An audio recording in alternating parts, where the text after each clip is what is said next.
Welcome to the Mike Falleur Show. Coach, you get a big win in Conway Friday night. It's bringing you now to 5-1. You're 4-0 in the conference, tied with North Little Rock.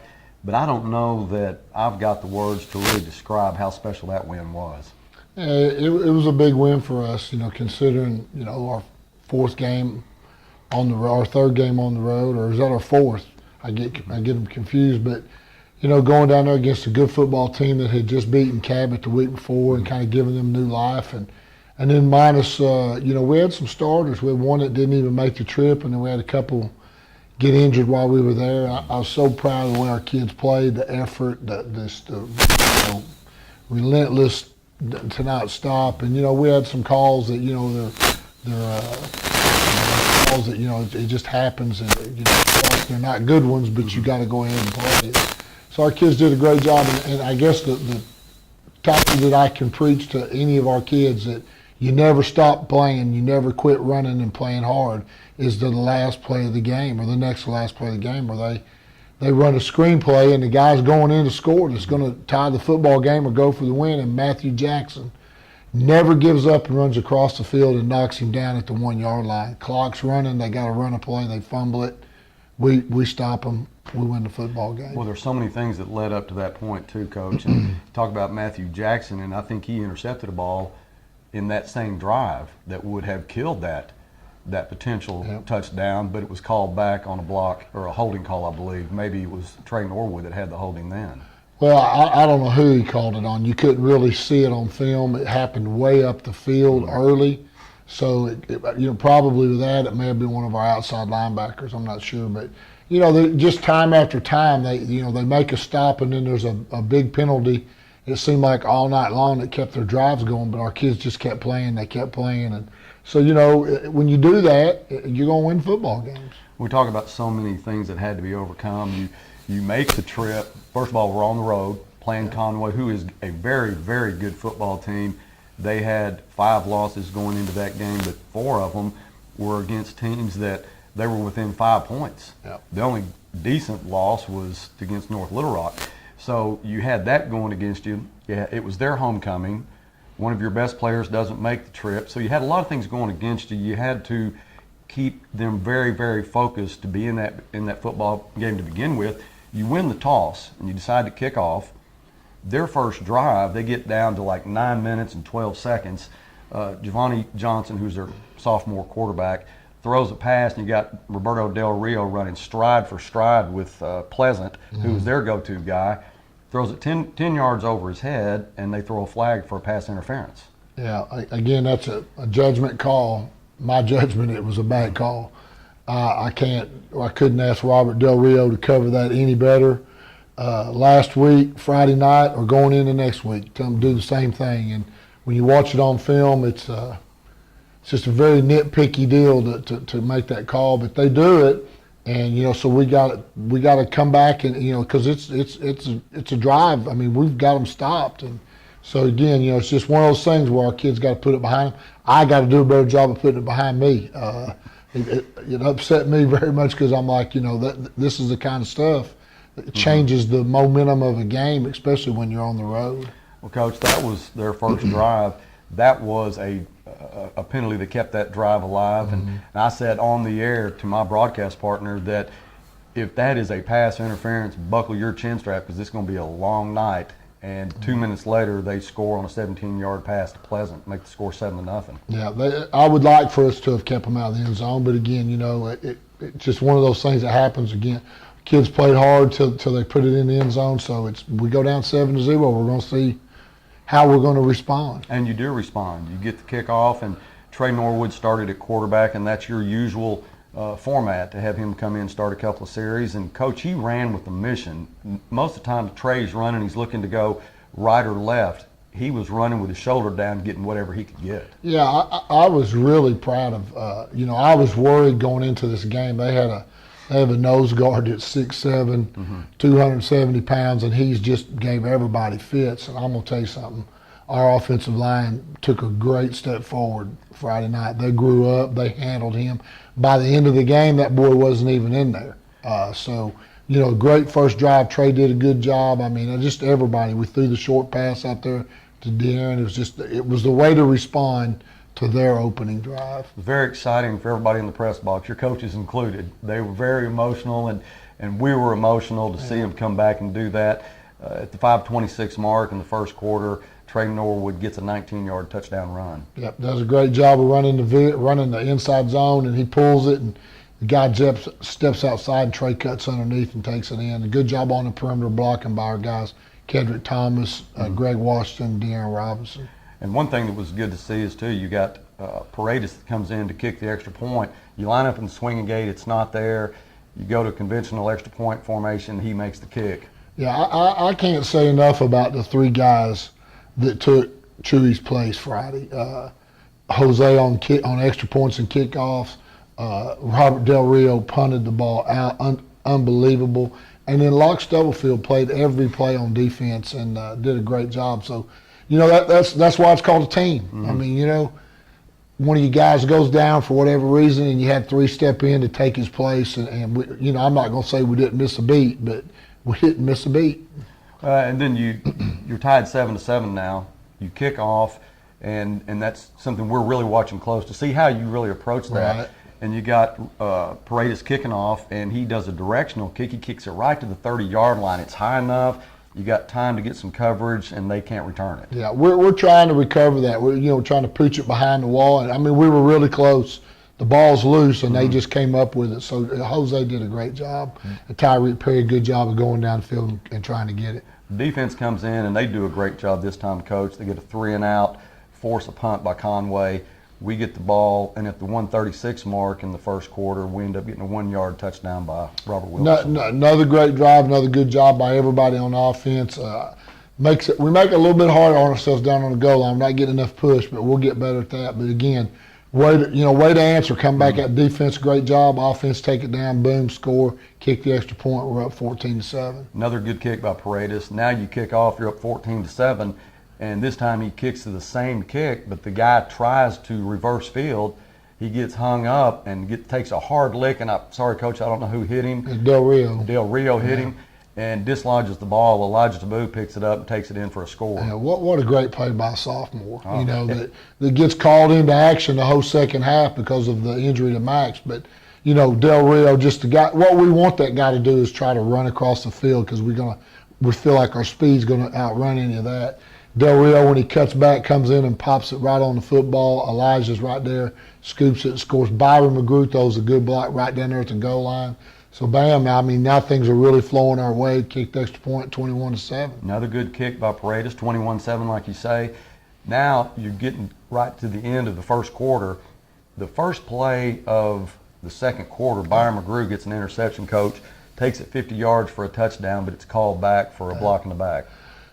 Yeah, what a momentum shift right there, because you feel like if you score there, you ain't got the nail all the way in the coffin, but you're knocking on it pretty hard. Byron makes a great play on the ball and gets down the sideline like what he's taught. And whether it's a block in the back or not, the problem here is the penalty happened 10 to 15 yards behind the play. And that's where you got to be smart. Watch the play. It's the one time you're not going to get credited with a loaf. Right. Jog behind the play, cheer your teammate on, and don't do anything dumb. And we, I don't think it was a block in the back, but it doesn't matter. If we don't throw the block at all, it's 28-7 instead. We get the penalty and we start back on our side of the 50. And Coach, I think that's a great statistic that you have are the loafs. And I think you'd be surprised how many times that you are loafing when maybe you don't think you are, but maybe that is something that caused them, to try to make the second effort there and end up picking up that penalty. Byron McGrew is having a big night, though, Coach. Yeah, Byron's played well. He's played well for us all year long, and that's what we got to have. He's a senior, and he's a big time talent. Those guys have got to perform. Well, Coach, Conway gets the ball back, and they're moving the football, but they get in a 3rd and long situation at 9:54 left in the second quarter. They throw a pass, it's incomplete, but lo and behold, another flag comes out, keeps that drive alive. I believe they called holding on Trey there. You can't see it on film, so, I'm going to say he probably did it. So we give him a first down instead of making it fourth and long. Well, Coach, there was a lot of flags during the night, and we'll talk about more in the second half. Some are legitimate, some maybe not so much, but it is part of the game. And what a great job trying to keep those kids calm, because you can start getting upset and making mental errors that can really cost you, but they did a great job staying within themselves, making plays. Yeah, they handled it better than the coach did, so that is a good job by our kids. Well, at the 7:31 mark, Conway scores on a 1-yard run, and that makes the score 21-14. Going into halftime, I mean, you still feel good about the way you played. You don't really feel good about the score because we feel like it should be 28-7, 28-14 at worst. But, it's 21-14. We're on the road. We've overcome a lot of things. So we go into half. There's a few adjustments they're going to make defensively and offensively. Let's just keep doing what we're doing and keep our nose going and driving the football. Coach, we get one more drive before half and moving the football pretty good. And we get down, I think it was around the 15-yard line. We end up going for it on 4th down. What's the mindset there? Is it as far as kicking the field goal or trying to get the... Well, the mindset was the ball was on the far right hash. And Jose, first game really in it, just didn't really know. I just felt like we could get the 1 yard. So should have maybe kicked the field goal. The way the game ended, probably would have been good to have the field goal. But if I could have me a little glass ball, I always go back to old coach I had, Robert Hooks. Don't take points away by going for things, kick your field goal. And looking back at it, probably should have done that. Well, Coach, that's going to wrap up the first half. You've got a 21-14 lead going into halftime. Stay with us. We'll be right back with second half highlights after this.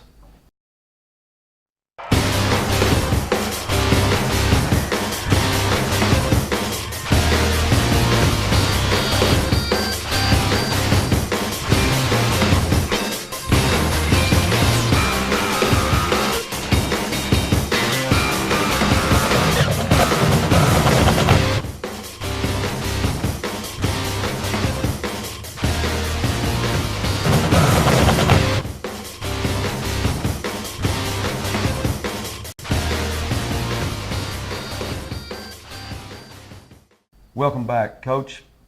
Get the kickoff in the third quarter. Neither team really has a lot going on offensively. At the 8:33 mark, Conway's got the ball. They punt the football. Byron McGrew takes it all the way back for a touchdown, but that one's called back. Yeah, we had a block in the back there that, again, a guy trying to make a play, just got to know when to pull off, and we didn't do it. So, instead of being an easy score, we start backing on into the field. Well, that's twice, I think, for Byron that night. And I know he's playing hard, and I'm sure he's thinking, boy, I just can't get a break, but he's staying with it. He's doing a good job. You get the football back, and at 4:51, you pick up a big first down on a reverse to Kedrick Thomas. Yeah, they're flowing real. We're running the option a bunch, the speed option, and Trace had, like you said, Trace putting his foot down and getting downhill, so they're really flowing hard. And just felt like they had one guy that can make the play, and he chased like we'd hoped he would, and Kedrick makes the safety miss and gets the first down. Big play. That was a big play. And then at 3:42 left in the third quarter, Deuce Wise gets a score on a 14-yard run. Great blocking up front. Deuce sees the cut back and makes one guy miss, and really Deuce had his best football game of the year Friday.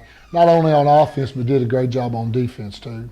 Well, Coach, at 2 minutes and 23 seconds, we get a 3 and out. That's going to end the third quarter, and we go into the fourth quarter with a 28-14 lead, and they are on the drive. They're on the move, and at 8:04 in the third, they have their third pass interference. Keeps their drive going. We have them shut down, but another flag that keeps them moving. Yeah, the play again involved Del Rio, and I can't fault him. The ball's thrown over the middle. He breaks on it, hits the receiver. I mean, almost perfect as the ball gets there, and the official calls it pass interference. And so, instead of being out of fourth down now, here we go. It's first down and 10 again, and that keeps the drive alive. Keeps it going. And then before that drive's over, they get another one. So they had two in the same drive. They end up getting a touchdown, Coach, on a 2-yard run. They kick the extra point, and that gives the Grizzlies a 28-21 lead.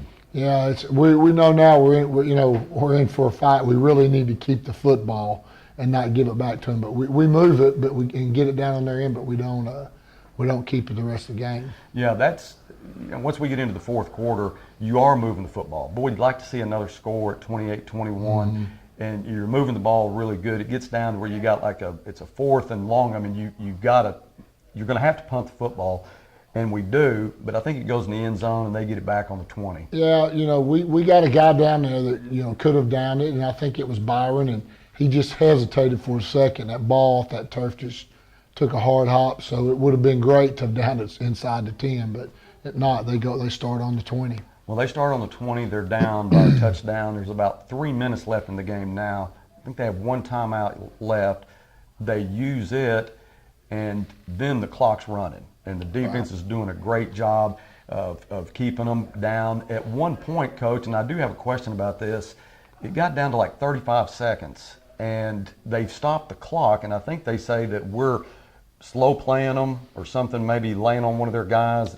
I'm not sure what I don't know, because the guy on the bottom of the pile was our guy, and one of their people were on top. I didn't have a problem with them stopping the clock right there to get them off, but then the guy that's called all the penalties runs in and stops it even longer when there's nobody on the ground. I don't know what he's doing there, but that gives them time. I mean, and you're talking about 30 seconds to go, and they're about midfield or a little bit on our side, and that just gives you time to collect your thoughts. So I don't know what he was seeing. They said they were umpiring, but there was nobody on the ground at that point. So, they get a chance for the coaches to signal in a play and gain their cool. Well, they're able to regroup and get this play off. And before I mention this, Coach, I mean, these kids are doing such a great job for Northside, but I don't think we've talked about this. There's 6 kids on the field that aren't starters right now. Oh, yeah. They're doing their best, listening to you, listening to the coaches, trying to maintain this football game, and they ended up throwing a backside screen, and it looked like the kid's going to go in, and that's when Matthew Jackson comes across and takes him out. Yeah, I think there was one more pass interference call in that you're deal, right. And it gave them a first down, and then they went right to the tight end screen, which we were in man, and we had a boy in there playing outside linebacker that's mainly an offensive guy because of an injury, and he's supposed to be man on the tight end, and when the quarterback sprinted out, he ran with him. So it left him wide open. When he caught it and you look down the sideline, you're like, well, we're fixing to go to overtime, or they're going to go for the win on 2. And Matthew Jackson just makes an unbelievable play. Stays in bounds, too. Keeps him in bounds, knocks him down at the 1. Clock's running. They got 12 seconds. They're going to spike it to try to get, kill the clock and get one more play. And when they do, and it's the same thing with us. When you're not an under the center team very much, and all of a sudden you go under the center with a nose guard right over the top of you coming, a lot of times you get a bad exchange, and that's what happened. Robert Wilkerson dives in there and tackles a guy. Clock runs out, game over. We can take a deep breath. Northside wins. Well, Coach, you were sprinting pretty hard across the field to let them know that things need to be changed a little bit. Well, I would just, You looked like you had about 4.3 speed. I surprised myself a little bit, but just so frustrating when one official is such a factor in a football game. And I'm not saying he was wrong all the time, but I mean, when a guy throws 8 or 9 penalties out of the 11 or 12 that are thrown the whole game, that to me is just he's too much part of the game. And so I just wanted to make sure that guy knew that's what I thought. I'm sure he knew. We knew where you were going and what you were doing. And I tell you what, Coach, it was a joy to watch. It was a true team effort, the way you coach, to have so many people that chipped in and did what they had to do to get that win. You end up taking that one 28-21. You're undefeated in the conference. You're tied with North Little Rock for conference lead here, and we got them coming this Friday night. They're going to be at Mayo Thompson. It's for first place in the conference. I mean, when you look at the scores of what they've done and what we've done and compare them, you're like, oh, we ain't got a chance. But I'm going to tell you something. Our kids are going to show up Friday night. We're going to get after it. And if they better come to town ready to go, because it's going to be a battle. I believe you, Coach. This team averages 55 and they give up 13, but they haven't seen a defense or a heart and soul like this football team. And coming to Mayo Thompson is, I'm sure it's going to be their biggest test. Yeah, it ought to be a great football game, and our kids are going to know we got a big challenge. But that's what I told them last week, right before we played. I said, man, we've had a great week of practice. I know you're fixing to play good. but let's set up the biggest game of Mayo Thompson Stadium in the last 4 or 5 years next week. And they've done it, and here it comes, and we'll be excited to play in it. Well, Coach, we're looking forward to it, and thank you as always for being with us. That's going to wrap it up for this edition of the Mike Falleur Show. Be sure to come to Mayo Thompson this Friday where Northside plays North Little Rock. Northside is undefeated in the conference. North Little Rock's undefeated in the conference. This is going to be a big game. If for any reason you can't be here, tune in to Life 98.7 at 6:30 for Coach Falleur's pregame show, and then 7 o'clock for the kickoff. Until then, go Bears.